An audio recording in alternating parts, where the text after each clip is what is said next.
오늘 우리에게 주신 하나님의 말씀은 빌립보서 1장 12절부터 21절까지의 말씀입니다. 신약성경 318쪽입니다. 빌립보서 1장 12절부터 21절까지의 말씀을 드라마 바이블로 낭독합니다.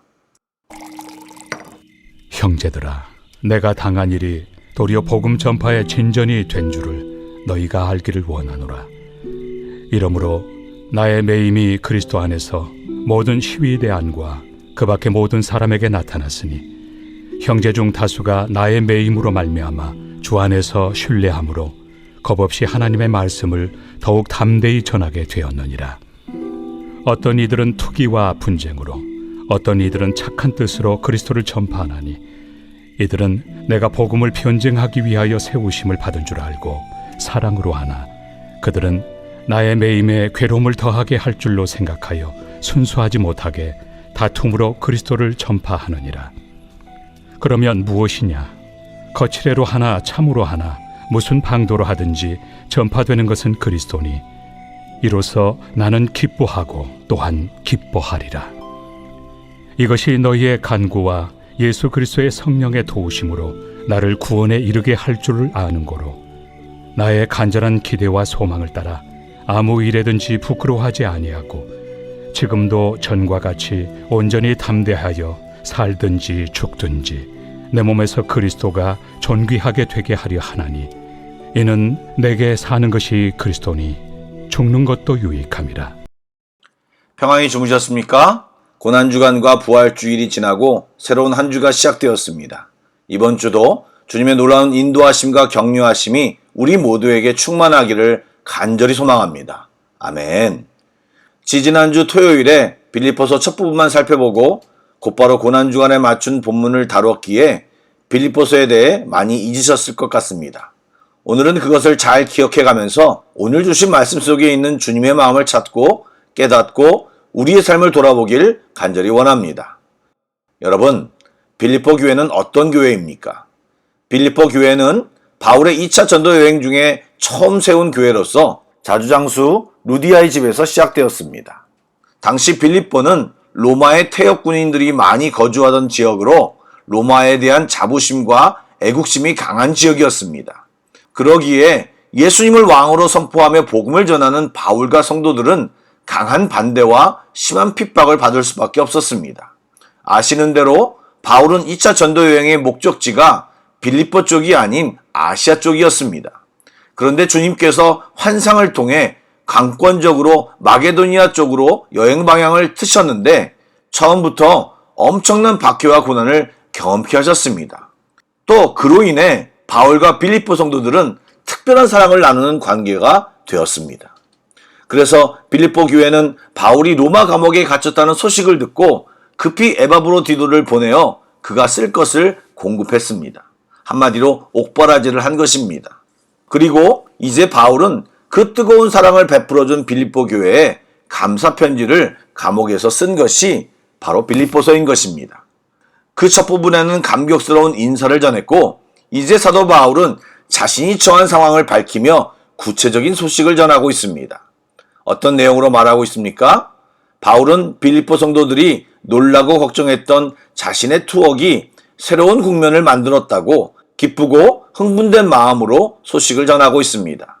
단순히 인사치레나 빌립보 교회의 걱정을 무마시키기 위해 변명하는 것이 아니라 자신이 감옥에 투옥됨이 모든 것이 막히고 어려움에 처한 것이 아니라 황제 직속 정예 부대였던 시위대 및 경비병들에게 복음을 전하는 기회가 되었고 그것으로 인해 복음이 로마 제국 군대 안에 침투하게 되는 계기가 되었음을 알려주었습니다.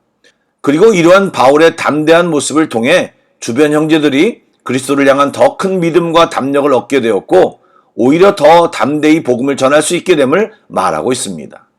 즉 바울이 체포되어 감옥에 갇힌 상황이 성도들을 낙심시킨 것이 아니라 오히려 더 큰 용기와 소망을 준 것입니다. 또 빌립보서를 통해 빌립보 교회가 겪는 시련과 핍박이 새로운 하나님의 일들을 해낼 수 있다는 소망을 주고 있습니다. 잘 생각해 보시면 다른 어떤 사람들보다 이 편지를 빌립보 교회 성도들이 가장 잘 이해하고 감격하며 새로운 믿음의 도전과 각오를 낳았을 것이라고 생각됩니다. 왜 그렇습니까? 빌립보 교회가 처음 시작했을 때의 상황과 똑같기 때문입니다. 자주 옥감장수 루디아의 집에서 교회를 처음 시작했을 때 귀신 들린 요정을 고쳐준 사건으로 인해 바울과 실라는 매맞고 감옥에 투옥되었습니다. 그 난감한 상황 속에서 그들은 찬양과 기도를 했고 그 후 지진과 함께 일어난 일련의 과정 속에서 간수 가족 모두가 예수님을 믿게 된 간증이 있기 때문입니다. 사랑하는 여러분, 복음이 전파되면서 어려운 일을 당할 수 있습니다. 그러나 기독교 역사 속에서 복음은 어떤 곳에도 매이지 않았고 그 어렵고 비참한 상황은 언제나 역전되어 복음 전파의 밑거름이 되었습니다. 또 우리의 믿음에 반드시 항상 하나님은 응답하십니다.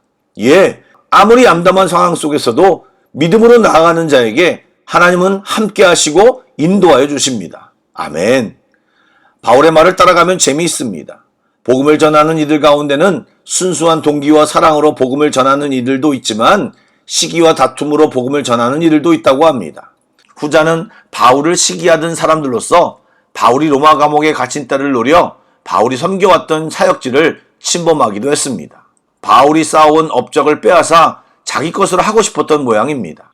바울은 그런 일들에 대해 감옥 안에서 알게 되었지만 전혀 노여워하지 않고 어쨌든 복음이 전해지는 것에 대해 기쁘다고 고백합니다. 이것은 바울의 복음 전파의 노력이 자기의 영광과 유익을 위한 것이 아님을 증명합니다.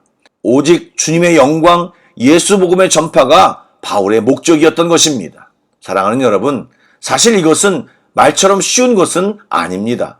말은 번지르하게 하지만 내가 이만큼 했다, 나니까 가능하다, 내가 이렇게 했으니 이런 결과가 나온 것이다 라는 말을 얼마나 하고 싶어하고 은연중에 비추고 싶은 것이 우리 사람들입니다. 여러분, 우리는 그 자리에서 내려와야 합니다. 성도는 어떤 직분을 맡든 어떤 봉사를 하든 오직 그 모든 것이 그리스도와 그의 복음을 위한 것임을 늘 기억하고 그것을 인정하는 자리에 있어야 하는 것입니다. 바울은 말씀을 통해 감옥에 갇혀있는 상황을 두려워하거나 부끄러워하지 않고 예수 그리스도를 향한 온전한 또 견고한 헌신의 자세를 다짐하고 있습니다. 그는 자기에게 성도들의 기도가 있고 성령의 도우심이 함께하고 있기에 반드시 구원되리라는 기대와 소망이 있었습니다.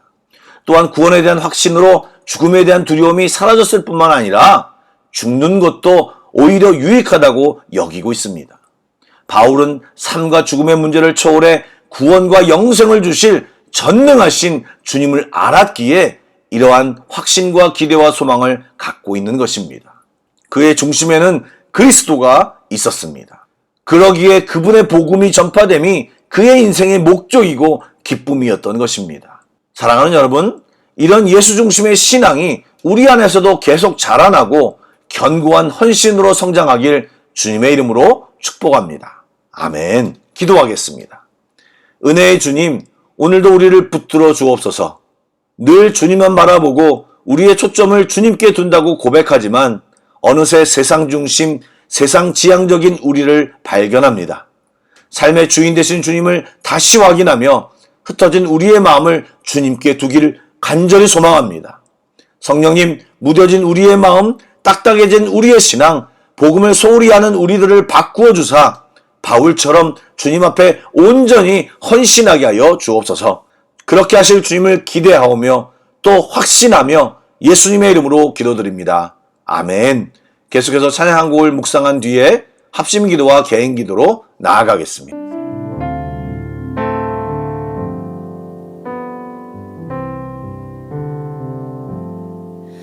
많은 이들 말하고 많은 이들 노래는 하지만 정작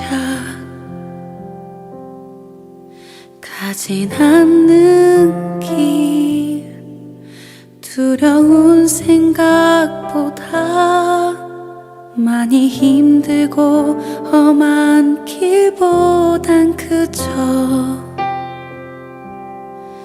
말로만 가려기에 점점 멀어져만 가네. 내게 생명 주었던 그 길